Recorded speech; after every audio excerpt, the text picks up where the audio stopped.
vasektomi itu satu adalah hukum Islam itu adalah haram. Ya, karena itu membatasi keturunan, bukan mengatur keturunan. Pengundulan secara permanen itu dilarang dalam Islam.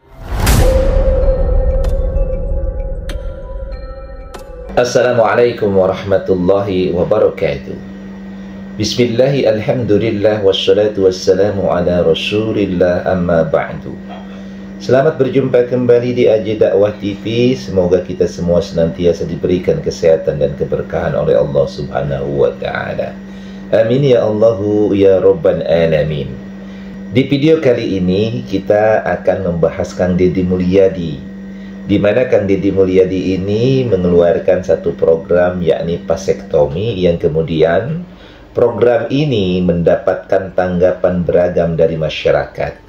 Ada yang pro, ada yang kontra. Vasektomi ini dengan yang dimaksudkan oleh Kang Deddy Mulyadi memang berbeda. Padahal vasektomi itu ada konsekuensi hukum yang luar biasa ketika diterapkan. Begitu ketat penerapannya, bahkan MUI itu sendiri memfatwakan haram apabila ketika tidak ada illat, tidak ada alasan-alasan yang dibenarkan secara syariat. Nah, untuk mencari kejelasan tentang apa itu vasektomi dan bagaimana penggunaan atau bagaimana teknis mempergunakan vasektomi ini, maka kita coba akan bahas. Yang pertama, apa itu vasektomi? Vasektomi itu adalah prosedur operasi steril dengan cara memotong atau mengikat vas deferens, yaitu saluran di dalam skrotum yang berfungsi untuk mengeluarkan sperma melalui uretra pada penis. Pada dasarnya, vasektomi adalah prosedur kontrasepsi permanen pada pria yang tidak berkeinginan untuk memiliki anak. Meski begitu, perlu diketahui bahwa pasien yang telah menjalani prosedur vasektomi masih bisa mengalami orgasme dan ejakulasi.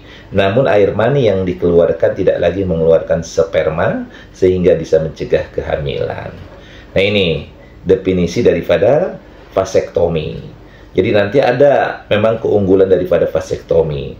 Vasektomi diantaranya sangat efektif karena prosedur kontrasepsi yang memiliki tingkat keberhasilannya hingga mencapai 99% untuk mencegah kehamilan. Kedua, keunggulan adalah cenderung minim risiko dan efek samping. Dan yang ketiga, tidak mempengaruhi gairah dan kualitas hubungan seksual. Pria yang telah menjalani vasektomi tetap bisa mengalami ereksi, orgasme, dan juga ejakulasi. Lalu kemudian yang berikutnya adalah tahap pelaksanaan vasektomi. Vasektomi adalah tindakan pembedahan yang dapat dilakukan melalui beberapa tahap, yakni dari mulai persiapan, prosedur pelaksanaan, dan perawatan pasca prosedur. Nah, kita jelaskan satu persatu. Misalnya dalam persiapan, maka pada dasarnya vasektomi adalah prosedur yang dapat dilakukan oleh pria dari berbagai kalangan usia. Namun dokter umumnya tidak menyarankan pria berusia di bawah 30 tahun atau pria yang belum memiliki anak untuk menjalani prosedur ini. Selain itu, sebelum menjalani prosedur vasektomi, dokter dapat melakukan wawancara medis atau anamnesis dan pemeriksaan fisik terlebih dahulu guna mengetahui kondisi pasien secara menyeluruh. Adapun sejumlah kondisi yang belum perlu menjadi pertimbangan sebelum menjadi prosedur vasektomi adalah, jadi adapun sejumlah kondisi yang perlu menjadi pertimbangan sebelum menjalani prosedur vasektomi adalah terdapat luka parut atau infeksi kulit pada skrotum akibat kecelakaan. Nah, kalau ada ini berarti tidak boleh divasektomi. Yang kedua, memiliki kelainan pada organ reproduksi seperti hidrokel atau varikokel. Yang ketiga, sedang mengkonsumsi obat antikoagulan atau antiplatelet. Yang berikutnya adalah memiliki alergi terhadap anestesi lokal atau obat antibiotik. Yang berikutnya, menderita infeksi saluran kemih atau infeksi organ kelamin berulang. Yang berikutnya, pernah menjalani prosedur pembedahan pada alat kelamin. Nah, ini yang salah satu. Nah, inilah hal-hal yang bisa mencegah seseorang untuk melakukan vasektomi. Maka kemudian, setelah dipastikan layak menjalani prosedur vasektomi, dokter dapat mengarahkan pasien untuk membersihkan alat kelamin dan mencukur bulu di kantung jakar sebelum menjalani prosedur pembedahan. Selain itu, pasien juga dianjurkan untuk menghindari konsumsi makanan berat pada beberapa jam sebelum menjalani prosedur vasektomi. Nah, prosedur pelaksanaannya, Secara umum, prosedur pelaksanaan vasektomi dapat dibedakan menjadi dua metode, yaitu vasektomi konvensional dan vasektomi tanpa syayatan. Jadi vasektomi tanpa sayatan. Nah, kita lihat masing-masing. Vasektomi konvensional adalah prosedur pembedahan yang dilakukan dengan membuat sayatan pada dua area, yaitu bagian bawah penis dan bagian atas skrotum. Sebelum membuat sayatan, dokter dapat memberikan bius lokal di area testis dan skrotum untuk menghilangkan rasa nyeri.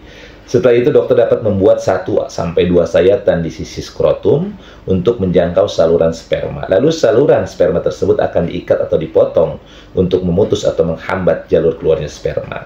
Terakhir, dokter dapat menutup saluran yang dipotong tersebut menggunakan benang jahit yang dapat diserap tubuh atau diatermi atau alat pemanas suhu tinggi untuk menutup saluran yang diputus. Nah, yang kedua adalah vasektomi tanpa sayatan.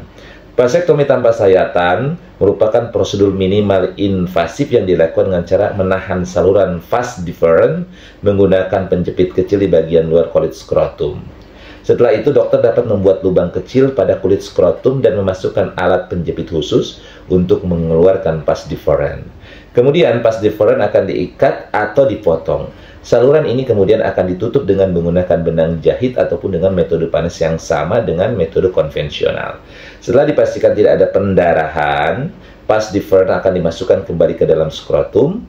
Metode tanpa sayatan ini umumnya tidak memerlukan jahitan pada skrotum. Nah, yang berikutnya adalah perawatan pasca prosedur. Selama 1-2 jam setelah menjalani prosedur vasektomi, pasien masih akan merasakan efek bius di sekitar skrotum. Ketika efek bius hilang, pasien mungkin akan merasa sedikit nyeri dan bengkak di sekitar skrotum. Namun, kondisi tersebut biasanya akan hilang dalam beberapa hari.